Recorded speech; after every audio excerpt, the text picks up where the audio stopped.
Next up, we're going to talk about SMS and email, and kind of inform you guys on how to use the text messages and the emails, and how to input and fill out information on the calling contact cards.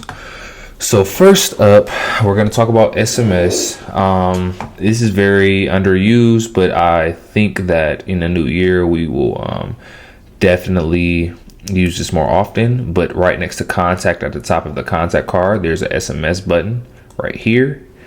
And pretty much how you would use this is, well, first let me say this. Let's go back to the contact card.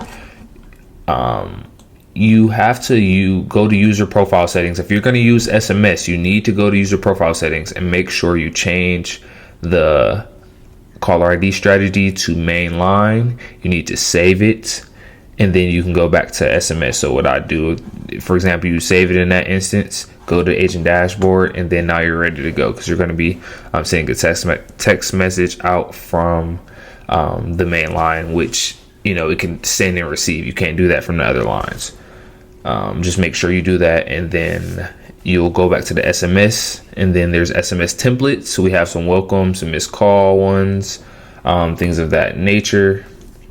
These are great for, just kind of reminding patients that, CCM team called you. We just want to make sure everything's going all right, and hopefully they can give you a call back. So yeah, you press any template that you may use, or you can use a custom message. It just has to be under 160 characters. You'd use those, go ahead and send those, and then you'll be able to see if it comes back. Usually they don't text back because it's kind of like a one-way thing, but if you ever wanted to check, you could. I'm pretty sure you can go up here to SMS, and you'd be able to see, SMS conversations that are sent out and things of that nature. So it's a pretty cool situation. Honestly, you can see everybody that's sent out messages and things like that. It's kind of a pretty cool thing to look. And again, you would go back to user profile settings after you send a text message, and make sure you change it back to whatever campaign that you're running. Alrighty, and moving on to email is pretty similar. You pretty much do the same thing. You just don't need to change any user ID settings. You just pretty much would go, the email is already auto-populated as long as there's an email on the contact card.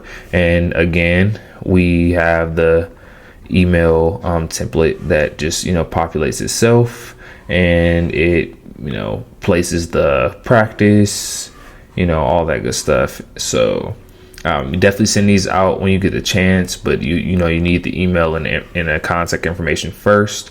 But that shouldn't really be an issue for anybody. And once again, you don't need to do anything. You just click the email tab, and then you continue from there. Additionally, phone numbers and emails are added pretty much the same way. You click add, and then a drop down menu will come up. You'll pick what type of number it is, and then you'll enter the number. Same thing applies for the emails. You literally just email John Doe at whatever the case may be. Please get emails, especially if you have access to an EMR. Please ask the patients for emails that they currently use, or ask them if their emails are active, just to minimize just emails floating in space. You don't want that.